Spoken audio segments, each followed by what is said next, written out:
Hello everyone and welcome back to the video. So today we're going to be covering the siege tower situation. This is a situation in which there has been a lot of discussion and there's varying positions on the topic. So I want to cover it and kind of cover all perspectives. So if you guys are new to the situation, you have no idea what's going on, then you came to the right place. I'm explaining what's going on and what happened. And if you guys have an opinion about what happened, then you've come to the right place as well, because I'll be discussing various opinions and you guys can continue the discussion in the comments below, because it's the kind of situation that has, very, very varying opinions regarding it. And there's not one perspective that is more valid than the other. So I'm just going to be going through the pros and cons. First of all, explain the situation, then talking about the pros and cons, and then kind of touching on my perspective for it, just to start off the discussion. And then I'll let you guys go ahead and continue that in the comments. So with all the things out of the way, here is what happened. So the Siege Tower has officially been banned from the tournament admin for the Red Bull Low qualifier.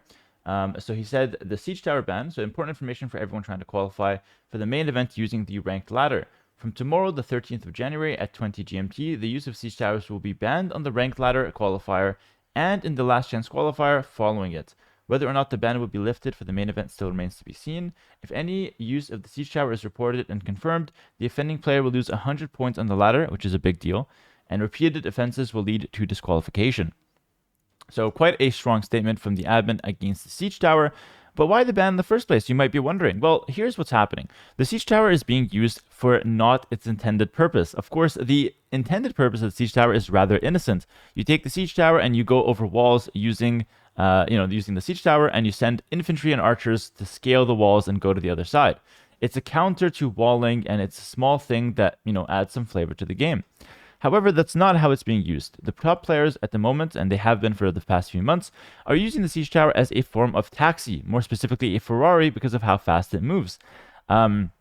Essentially, they're taking the Siege Tower, which is a really tanky unit that also moves really fast when you put infantry in it, to drive their infantry around their opponent's base and raid their opponent. So the Siege Tower, with 220 HP and tons of pierce armor, can take squishy infantry like Fire Lancers, Flemish Militia, and Longswords, run them into your opponent's woodline. You can then eject the units to attack your opponent's villagers, and then you can put your units back in the Siege Tower and run away from any potential counters that your opponent has on the field, such as crossbows, monks, cav archers, you name it. And the crazy part is, the Siege Tower moves faster, way faster, than all of those aforementioned units. It moves faster than crossbows, it moves faster than the Siege, moves faster than monks, and it moves like the same speed or a little bit slower than a knight and a cav archer with husbandry. So you need husbandry to be able to catch the Siege Tower. A Siege Tower moves as fast as a knight without husbandry, which is, very, very fast, especially for a siege unit. So this is being abused by a lot of people. And the one thing I want to touch on before we go into the pros and cons is that this is objectively overpowered, in the sense that there's no actual counter to your opponent doing this. You actually can't stop him from doing this. And so the best thing you can do is do it yourself, which I'll touch upon later. But there's no known way to counter this. And I just want to show you guys a clip right now between MBL and Lucho as they discuss this. We're going to put it in ×2 speed, and I'll just read you the text. So Lucho says, I don't know why people keep using this shit and then complain. And MBL says, can't beat it, join it, that's the thing. And Lucho says, no. And then MBL says, I got cheesed 100 times, and I try to play normally, but I can't. So as you can see, I can't beat it. And then Lucho says, let's play normal games, not this shit. So as you can see, the players are quite frustrated with the situation, and they also agree with me. And again, all the players think this way. It's just basically a fact at this point that you can't actually beat the Siege Tower with infantry inside of it. And I'll get to a little bit more why later. You'll get all the information in this video, I promise. First, we're going to talk about the pros and cons of the ban. And in the background, you can just watch the Red Bull ladder for the time being. So the cons first, because I do want to include some perspectives against the Siege Tower. The cons is that it reduces viable strategies. So if you take away the Siege Tower, for a fact, you're taking away viable strategies from the game. Although it's not its intended purpose, the Siege Tower was being used for certain strategies to taxi infantries around your opponent's base. And if you ban it, you are removing those strategies from the game. Fair enough. There's also another con of changing the rules mid-qualifier. I think we can all agree that changing the rules mid-qualifier is not the best case scenario. Ideally, you have the same rules going into the qualifier. Having to make changes mid-qualifier definitely isn't the way to go. However, it must be noted that you actually have 5 days left. If I move my camera, or if I move this a little bit here, wait, sorry, this is rather, yeah, there we go. 5 hours, sorry, 5 days, 2 hours left. So there's still a good time left for the event, excuse me. And so it's mid qualifier, but with the last 5 days being the most important, I can see also that there's enough time to where people can play without the siege tower and kind of get comfortable with playing the strategies and still make a run and win. I think definitely not ideal that we make the change mid qualifier, but it doesn't feel like it's too late. I think with 5 days left, there's more than enough time to build back up if you were using it a lot beforehand. Another con is that banning a unit while still being able to make it is strange. That's a fact. They're not actually removing the ability to make it. They're just punishing you if you make it, which is a bit weird. You could lead to some cases where you misclick the unit and you make it by accident. Although I think the sportsmanship between players has been top notch, which I'll also touch on later. So I don't think this is a big problem. I think top players will excuse the behavior as long as it's not intentional. So it shouldn't be a problem, but it definitely is a con. And then the last con that I can think of and that I've seen, prominent amongst the community, because I get a lot of comments on stream and whatnot, I see a lot of perspectives, is that you can't use the siege tower for its intended purpose anymore, since if you make the tower, you get the penalty. That's, in my opinion, the biggest downside to this ban. You now can't use the siege tower for its intended purpose. That being said, on the maps for Red Bull, you rarely need to use the siege tower for its intended purpose. The maps just don't align for it. I think there's only one map, Glacis, that the siege tower strategy for its intended purpose is viable. So again, definitely unfortunate that you can't use the siege tower for its intended purpose, just because the unit is being abused for something else. So those are the cons that I compiled for you guys, and I'm going to touch on the pros and let you guys kind of make your mind if you're still unsure of where you stand on the discussion. So the pros is that, and this is I think the biggest point right off the bat, there was actually a bug with the Fire Lancer, and this is the point that actually swayed my opinion the most. There's a bug with the Fire Lancer where the unit would shoot as soon as it went out of the tower. This is completely contrary to any other ranged unit in the game. Other ranged units, when they get out of a tower or out of any building, they take 1 or 2 seconds before they can shoot. So it's a little delay. This is out of balance. You can't micro it forever. The Fire Lancer, because it's a melee unit and the devs did not, foresee this, they let the unit shoot as soon as it got out of the tower. It bypassed this ranged unit restriction. And so pro players with near perfect micro would use this to have the siege tower take 10 Fire Lancers, run really fast around your opponent's base, eject a Fire Lancer on an opponent's woodline or against his units, shoot immediately. It's within 1-2 frames. It's immediate. So you eject them, they shoot, they kill 2-3 units, and then you put them right back in the siege tower and you continue running. And the crazy part about the strategy, well, it's not a strategy, it's actually a bug, but the crazy part about it is that the Fire Lancer can recharge its attack while being in the siege tower. So you can see really quickly how this becomes completely overpowered. Your opponent can run around really fast in a super tanky siege unit, eject the Fire Lancers, kill 2-3 units, go back in, run around some more, recharge his attack, and do it 30 seconds later. And top players were basically just doing this on repeat. This was like the main thing that you'd see whenever you saw the siege tower. It was combined with Fire Lancers to abuse this bug. So I think this is the main pro in banning the siege tower, because it's not just like a really strong strategy. There's actually a bug associated with it that makes it, again, completely broken. There's no counter to this. I just want to make that point clear. So it's not like, oh, you got to think of a counter. Like, there's no counter. We've played thousands of games already and nobody's found a counter to it. And it's because it just doesn't exist. You can't counter a unit that comes out, shoots, and goes back in. It just does too much for the game. That's not intended whatsoever and is a bug. Another pro in favor of the siege tower being banned is that it breaks the balance of infantry, making them way too strong. Infantry are already meta for the Red Bull ladder for a variety of reasons. But when you add the siege tower in play, you basically bypass all the counters. Because it moves faster than crossbows, you can just outrun crossbows. It's super tanky, so cav archers can't, you can catch up, but you can't kill it fast. Scorpions and mangonels can't really attack around it because it moves so fast. You can just close the distance and kill the siege by ejecting your units on top of it. And of course, you bypass monks. Monks cannot convert infantry, and they cannot convert the siege tower because even if you get redemption, you have to be very up close to convert the siege tower, which doesn't work because it moves at 1,000,000 miles an hour. So it bypasses all of the infantry counters, making infantry have no real answer once you combine it with the siege tower. So to be able to beat the siege tower, you have to well, you can't do that actually. You can't beat it because range units don't work against the siege tower. So everything that counters infantry does not work against the siege tower. So again, it has no counter. There's no nicer way for me to say this besides just lay it to flat. And then the third reason in favor of the ban is that it's extremely tanky, the siege tower, and it's quite cheap to make. So defending it, again, is virtually impossible, meaning that when your opponent combines infantry with the siege tower, there's not a single unit that can answer the situation, like how normally there is like a counter to every unit in the game. And yeah, that's kind of like the main pros in favor of banning it. It being that you just have nothing to make when your opponent does go for it. And so with the pros and cons in mind, I wanted to address another point separate to this before I share with you guys my final opinion on the topic. And this is the main argument of, okay, it's broken, it's overpowered. However, it's not overpowered because every player has access to it. That's what a lot of people think about the situation.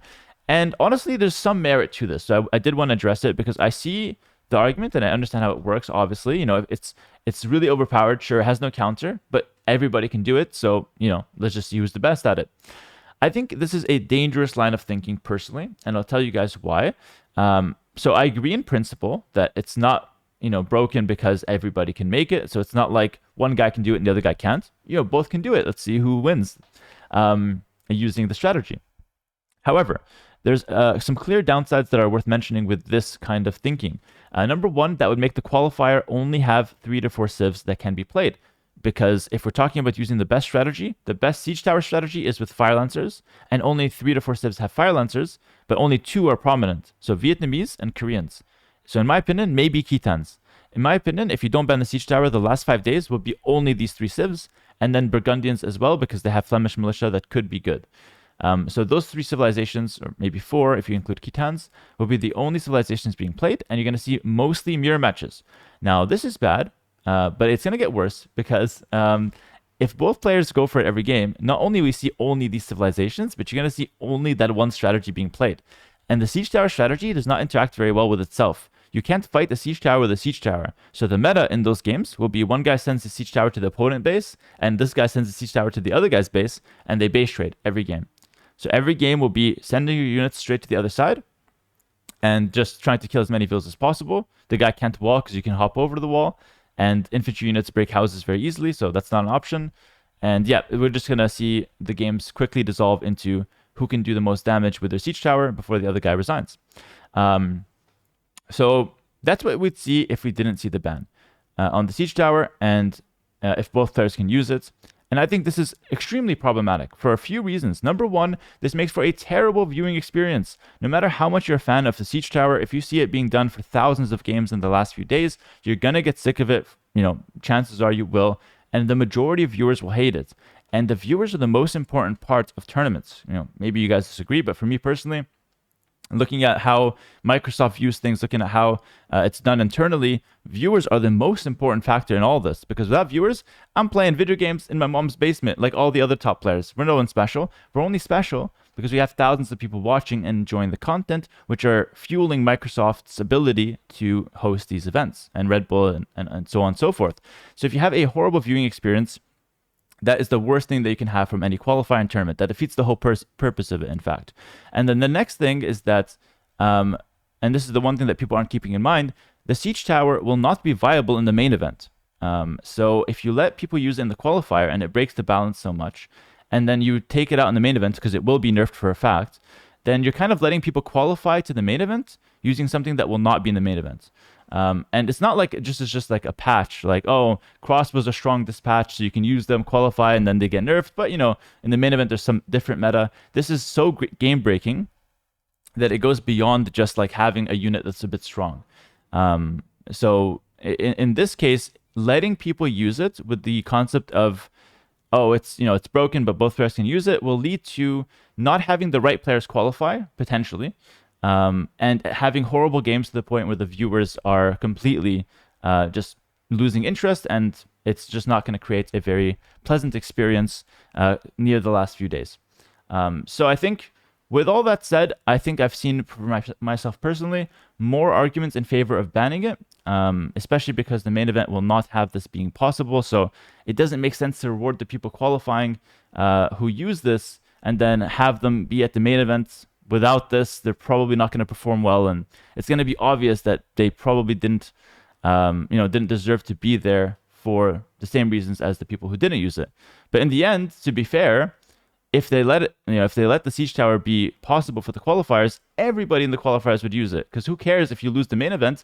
If you get to the main event, you guarantee $10,000 and a free trip to London and a great experience. So if they let the siege tower happen and be legal, everybody would use it. It's not like, oh, this guy used it, this guy didn't. Everybody would use it. And so, yeah, things would get boring very fast, and the meta would not represent like proper Age of Empires, and it would really get nasty.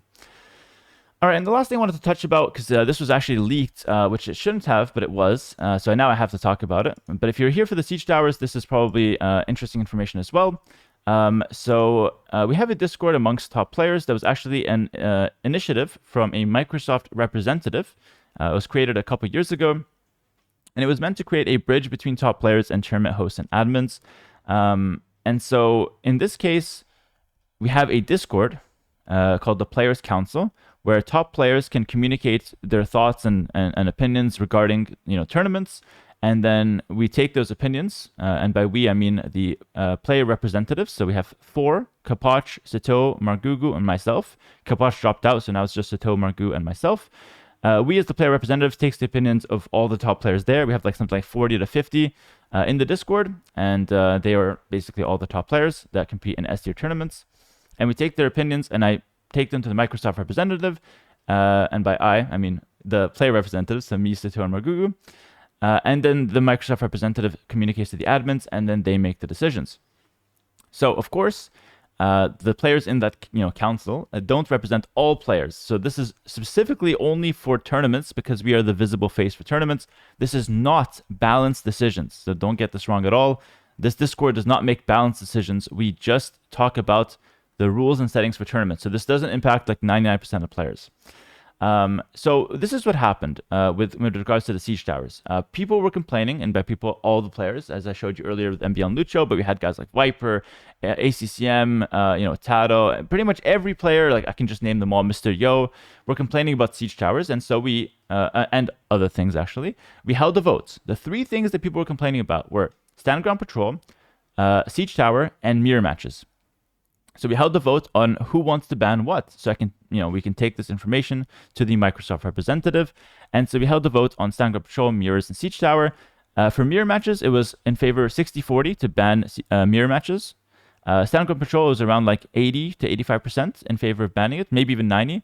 And siege tower was around 80 to 85, again, maybe even 90% in favor of banning it. So we took that information to the Microsoft representative, and then he made the call with the admins to not ban stand ground patrol because it was too difficult to ban it. Mirrors, we decided it was not a majority decision from the players, so we didn't push for a ban on it because it was pretty split, 60-40, but pretty close down the middle that we didn't want to go for a ban.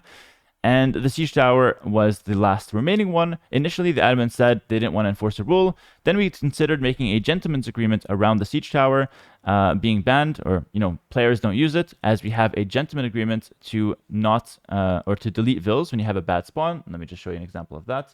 So in this case, I had a bad spawn against fire, and I spawned. You'll see. I started. I have no wood lines. I have no wood lines. So as you can see, I started without a wood line, which means I'm down 11 villagers in a match. So I don't have the 3 lumber camps to start with and no 11 villagers. So the players had to have a gentleman agreement to where if you're spawning with less villagers, you can delete vills and the game continues like normal. And the sportsmanship there has been phenomenal.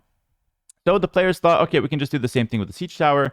So we held the vote there, and again, it was the same percentage, around 80 to 85% in favor of a gentleman agreement banning the siege tower. But then there was some complications as to how to enforce this. Some players thought it was already set in stone. Others, thought we have to wait, a little bit. There's some confusion around the gentleman agreement, and the gentleman agreement has a big problem. Players should not be the ones making rules for an event. That's like horrible. Obviously, it's a worst case scenario. So it was kind of just on hold. So we decided in the end, hey, let's just tell the admins again, listen, we're considering a gentleman agreement. The idea's been thrown in there. Most people want it, but there's some crazy doubt about us not being able to enforce it. It feels so unnatural for players to make such a big rule. So we sent it to the admins, and then they took like 5 days. And then 5 days later, they decided to ban the Siege Tower. And here we are today with the ban being or coming live very soon. So that's essentially the complete information as to the Siege Tower ban and how it took place and what's going on. But I just want to clarify one thing as well before I end this video. I got some really weird comments as this was leaked about how, because I was the one that held the votes, people had this misconception that, you know, I was the guy that was like rallying players to try to ban the Siege Tower. And then, you know, I would like, I'm trying to like change the meta to benefit myself in the qualifier. I got a lot of comments, like dozens, maybe even like up to 50s of comments like that, because again, the information was leaked. But I just want to remind people that number one, this was not my decision at all. I'm just the face of it because I'm a player representative that gathers votes from players. Everybody's vote counts the same, and the players don't make any decisions anyways. The decisions ultimately come from the admins.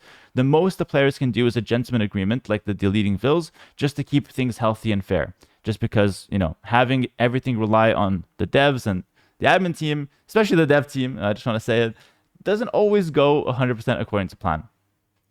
But I also want to say that the accusation against me that I would try to purposely change the meta to favor me is honestly disgusting, and I really want to address this. I want to remind everyone that I've competed for years and years, and especially in the last 3-4 years, across several metas with, you know, various abuses, you know, very strong strategies, and I've had great success across all metas. So I'm not a player that needs to, you know, manipulate the meta in one way to be able to have success, and I'm certainly not a player that resorts to these kind of unsportsmanlike tactics of trying to you know, get it my way so I can potentially have an advantage.